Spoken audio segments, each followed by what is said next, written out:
Doraemon एक छोटी सी robotic बिल्ली जिसका कब्जा भारत के हर घर की टीवी पर है। जी हाँ, मैं कार्टून कैरेक्टर डोरेमोन की बात कर रहा हूँ। देखने में तो ये मामूली छोटी सी बिल्ली है, लेकिन इसकी असल उम्र पूरे 54 साल है। डोरेमोन को 1969 में बनाया गया था। दिलचस्प बात यह है कि डोरेमोन का जन्म सन 2112 में होगा। ये फिलहाल फ्यूचर से नोबिता की जिंदगी को आसान बनाने आया है। दरअसल डोरेमोन जितना टीवी पर दिखता है उससे कहीं ज्यादा पावरफुल है।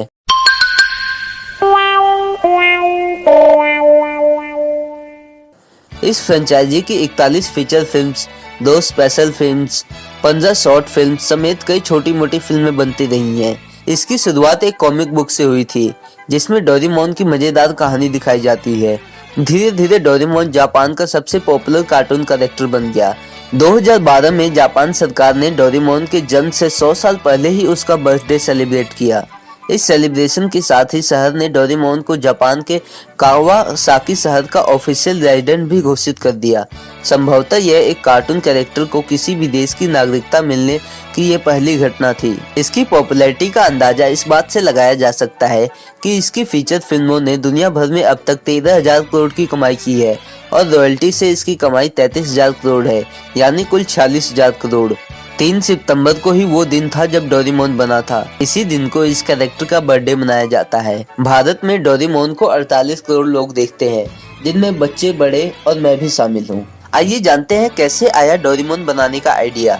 डोरेमोन एक जापानी फिक्शनल कैरेक्टर है जिसे राइटर फुजिको एफ फुजियो ने तैयार किया था। राइटर फुजिको मांगा मैगजीन, जो जापान की एक ग्राफिकल कॉमिक है, उसके लिए कुछ नया करना चाहते थे। आइडिया की तलाश कर रहे फुजिको ने सोचा कि काश उनके पास कोई ऐसी मशीन होती जो उनकी परेशानियों का हल निकाल सकती थी। ये सोचते हुए वो बेटी के खिलौने में पैर लगने से गिर गए और उन्हें पड़ोस की बिल्लियों के लड़ने की आवाज सुनाई दी।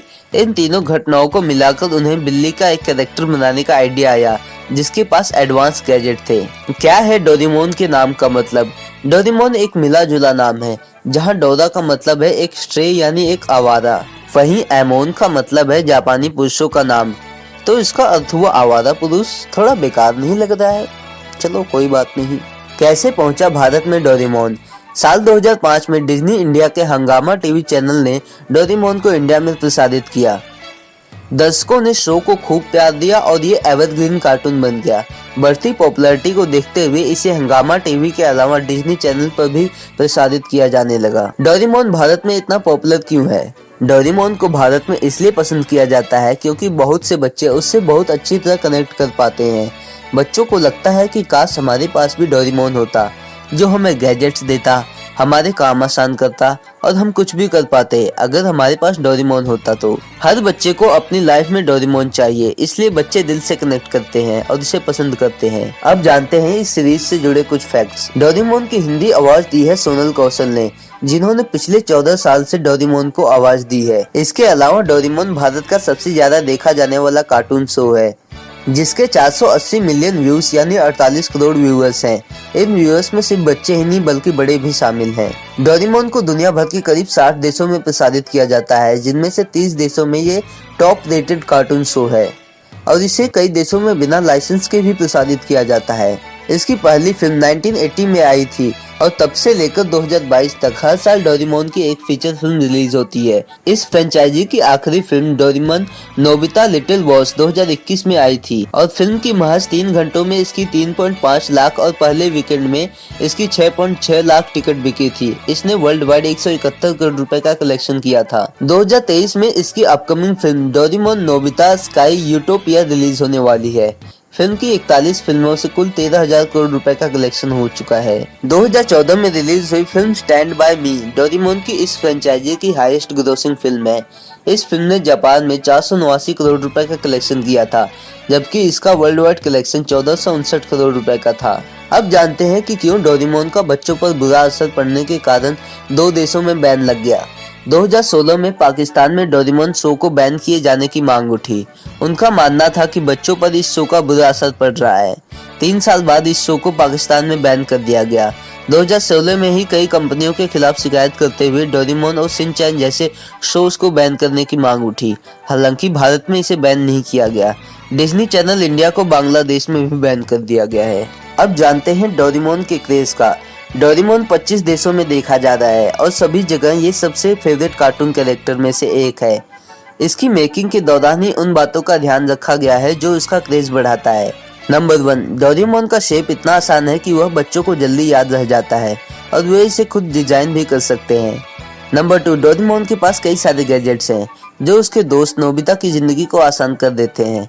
सारे बच्चे इस तरह के गैजेट्स के बारे में सोचते हैं, जैसे होमवर्क कर देने वाला गैजेट, मनचाहा खाना देने वाला गैजेट या फिर एक जगह से दूसरी जगह ले जाने वाला गैजेट। नंबर 3, डोरेमोन का बिहेवियर भी इसका क्रेज बढ़ाने का एक कारण है। उसे इतना सीधा और समझदार बनाया गया है कि वो नोबिता की हर तरह से मदद तो करता है लेकिन इसके मॉरल वैल्यूज भी सिखाता है। नंबर 4, नोबिता एक आलसी लड़का है जिसे स्कूल में मार्क्स कम आते हैं और उसके दोस्त उसका मजाक उड़ाते हैं। कई बच्चे इस कहानी से काफी कनेक्ट करते हैं जिनके अच्छे मार्क्स नहीं आते। नंबर 5, जापान में अनुशासन को काफी महत्व दिया जाता है लेकिन नोबिता इसके उल्ट है। वो बहुत ही आलसी और लेजी लड़का है। नोबिता को असल में जापानी लोग सिंबल ऑफ टू फीलिंग कहते हैं क्योंकि हर कोई उसकी तरह जीना चाहता है। अब जानते हैं इसके हैप्पी एंडिंग पर क्यों विवाद हुआ। राइटर फिजिको की मौत होने के बाद 1996 के बाद सीरीज को प्रसारित करने से रोक दिया गया। सीरीज को कंक्लूजन तक पहुंचाने से पहले ही राइटर का निधन हो गया था जिससे व्यूअर्स काफी दुखी हो गए थे।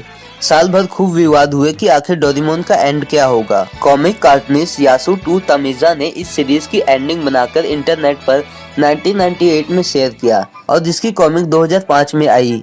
कहानी के अनुसार डोरेमोन की बैटरी डेड हो जाती है।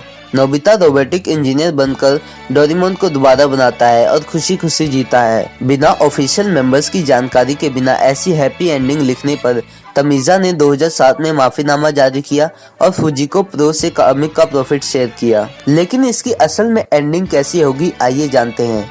Stand by me Doraemon film के डायरेक्टर यूची यागी और ताकाजी यामाजाकी ने कंफर्म किया है कि इसकी कई एंडिंग सोची गई है लेकिन कुछ फाइनल नहीं हुआ।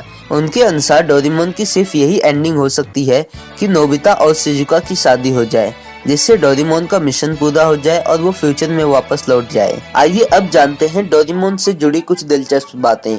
डोरेमोन की पहली सीरीज 1969 में 6 अलग मैगजीन्स में पब्लिश हुई थी जिसकी अब तक 1344 कहानियां बनी हैं। राइटर फुजिको के अनुसार डोरेमोन के पास 1293 गैजेट्स हैं।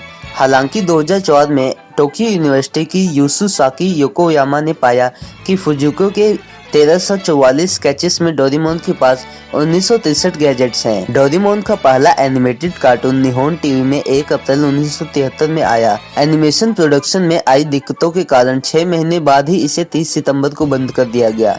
आशी टीवी ने दोबारा डोरेमोन कार्टून 2 अप्रैल 1979 से प्रसारित करना शुरू किया जो 18 मार्च 2005 तक चला। जब डोरेमोन शो की शुरुआत हुई तो उसकी उम्र 10 साल दिखाई गई।